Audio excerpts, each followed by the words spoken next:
जय हिंद स्टूडेंट। तो आज के इस वीडियो में हम पढ़ने वाले हैं terms of an expression, factors and coefficient.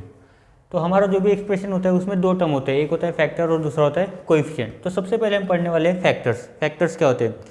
For example अगर फैक्टर्स में हम देखते हैं, फॉर एग्जाम्पल ये एक नंबर है 15 को अगर मैं लिखता हूँ 3 मल्टीप्लाइड बाय 5, तो ये दोनों नंबर क्या हो जाएंगे मेरे? 3 और 5 फैक्टर हो जाएंगे। कैसे? अगर मैं 3 और 5 को मल्टीप्लाई करता हूँ तो ये दोनों मिला के क्या देंगे मुझे? ये दोनों मिला के मुझे आंसर क्या दे रहा है? 15। मतलब मेरा 3 और 5 ये दोनों क्या हो जाएंगे मेरे? फैक्टर हो जाएंगे। किस नंबर के? 15 के। इसी प्रकार एक और एग्जाम्पल देखते हैं। दूसरा जो एग्जाम्पल है हमारा 12। अब 12 को मैं क्या लिख सकता हूँ? 12 को मैं लिख सकता हूँ 6 × 2। मतलब इसका मतलब क्या हो गया? 6 और 2 मेरे लिए क्या हो गए? 12 के फैक्टर हो गए। बट अगर मैं ये 6 को देखता हूँ, 6 के भी मुझे दो फैक्टर मिलेंगे, 2 मल्टीप्लाइड बाई 3। इन दोनों को अगर मैं मल्टीप्लाई करूँ तो मुझे आंसर क्या देंगे? 6 देंगे।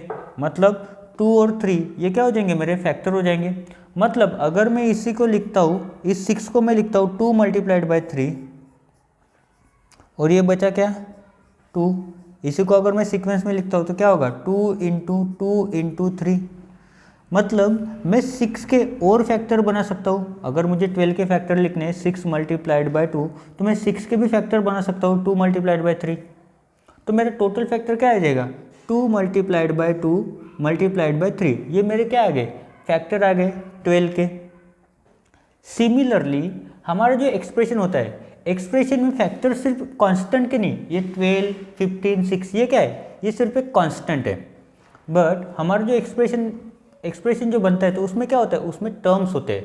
अब टर्म्स कैसे बन सकते हैं? टर्म्स क्या होता है? इंडिविजुअल अटेंड होता है। इंडिविजुअल अटेंड होता है किसी भी एक्सप्रेशन में। अभी क्या हो सकता है?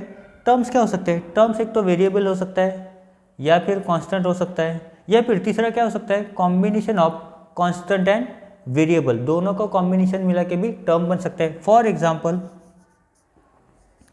3xy minus 12। अभी इसमें अगर देखते हैं तो इसमें कितने टर्म है? ये 3xy एक इंडिविजुअली एक टर्म है और दूसरा -12 ये मेरा एक टर्म है। दोनों मिला के क्या बना रहे हैं? दोनों मिला के क्या फॉर्म कर रहे हैं? एक मेरा एक्सप्रेशन फॉर्म कर रहे हैं। तो ये क्या हो जाएगा? ये मेरे टर्म्स है। टर्म्स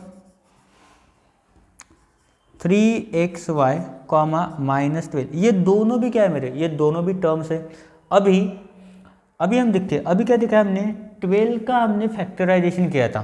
क्या किया था? हमने 12 के फैक्टर निकाले थे। तो 12 के फैक्टर क्या आए थे मेरे? 2 मल्टीप्लाइड बाई 2 मल्टीप्लाइड बाई 3। मतलब 2, 2 एंड 3 ये मेरे क्या आए थे? 12 के फैक्टर। जैसे हमारे कांस्टेंट के फैक्टर होते हैं, सिमिलरली हमारे दूसरे टर्म जिसमें combination of constant and variable उनके भी फैक्टर होते हैं। अब उनके फैक्टर कैसे होते हैं? 3xy ये भी एक कॉम्बिनेशन है। कैसे? 3 multiplied by x multiplied by y। मतलब मेरे इसके फैक्टर क्या हो गए? 3x, y ये मेरे फैक्टर हो गए। सिमिलरली एक और एग्जांपल देखते हैं, -4x² yz। अभी -4x² yz। अब इसके फैक्टर कैसे बनाऊंगा मैं? तो -4 को मैं ले एज इट इज लिख सकता हूँ -4 इंटू x²। मतलब क्या होगा मेरा? x² मतलब हो गया मेरा x इंटू एक्स, इंटू क्या है यहाँ पर? y है, और इंटू क्या है? z है। मतलब ये सभी मेरे क्या हो गए? ये सभी मेरे फैक्टर्स हो गए। कौन से? इस पर्टिकुलर टर्म के क्या हो गए? ये सब फैक्टर्स हो गए। तो इसको कैसे लिखेंगे? -4, x, y, z ये सभी क्या है? ये इस पर्टिकुलर टर्म के ये सभी मेरे क्या है? फैक्टर्स है। तो ये समझा आपको। उसके बाद जो हमें देखना है वो देखना है हमें कोएफिशिएंट। अब कोएफिशिएंट क्या होता है? ये भी एक सबसे ईजीएस्ट टॉपिक। कोएफिशिएंट क्या होता है? एक न्यूमेरिकल नंबर जो होता है, जैसे टर्म के साथ ये न्यूमेरिकल नंबर लगा है, न्यूमरल, तो इसको क्या बोलेंगे? इसको बोलते हैं कोएफिशिएंट। किसी भी टर्म में जो न्यूमरल्स होता है, न्यूमरल एक न्यूमेरिकल वैल्यू होती है, उसको क्या बोलते हैं? कोएफिशिएंट। फॉर एग्जांपल यही लिखते हैं -4x² yz। सो कोएफिशिएंट क्या होगा? एक नंबर, इसका कोएफिशिएंट क्या है? -4। अभी इसमें कोएफिशिएंट सिर्फ -4 रहेगा, वो किसके रिस्पेक्ट में, किस पर्टिकुलर वेरिएबल के लिए दिया है, किसके रिस्पेक्ट में बोला है, उसके बाद ही हम डिसाइड कर सकते हैं वेरिएबल को किसके रिस्पेक्ट में बोला है तो कौन सा कांस्टेंट होगा हमारा। तो कांस्टेंट बेसिकली हमारा क्या होता है, कांस्टेंट तो एक नंबर हो गया, पर कोएफिशिएंट क्या होता है, कोएफिशिएंट क्या होता है, numerical factor of a term. ये क्या है हमारा, एक न्यूमेरिकल फैक्टर है, किसका, एक टर्म का, इसको क्या बोलते हैं हम, कोएफिशिएंट। क्या बोलते हैं हम इसको, कोएफिशिएंट।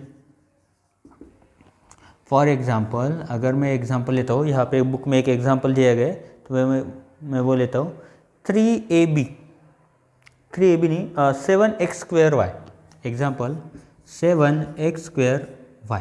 अब इस पर्टिकुलर टर्म में हमारा कोएफिशिएंट क्या होगा, तो हमने क्या बोला है, न्यूमेरिकल फैक्टर। न्यूमेरिकल फैक्टर क्या है, ये जो 7 है हमारा, ये क्या होगा, 7 इज एन कोएफिशिएंट। अब 7 ही क्या होगा, क्योंकि न्यूमेरिकल कौन सा है, नंबर कौन सा है इसमें, ये एक ही है 7, तो यही क्या हो जाएगा हमारा कोएफिशिएंट, यही क्या हो जाएगा हमारा कोएफिशिएंट। उसके बाद अगर हम देखते हैं, ये एक्सप्लेन करने के बाद अगर हम देखते हैं तो इसमें एग्जाम्पल दिए गए हैं, तो एग्जाम्पल में हमें एक क्या करना है, एक ट्री डायग्राम ड्रॉ करना है। तो मैं इसके लिए यहाँ पर एक एग्जाम्पल लिखता हूँ, example 1।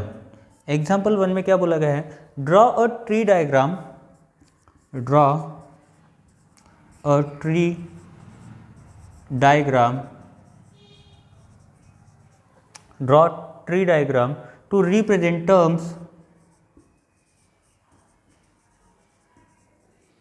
to represent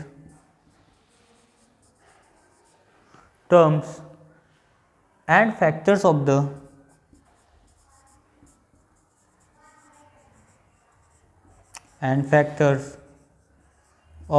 algebraic expression। algebraic expression 9xyz plus 7y।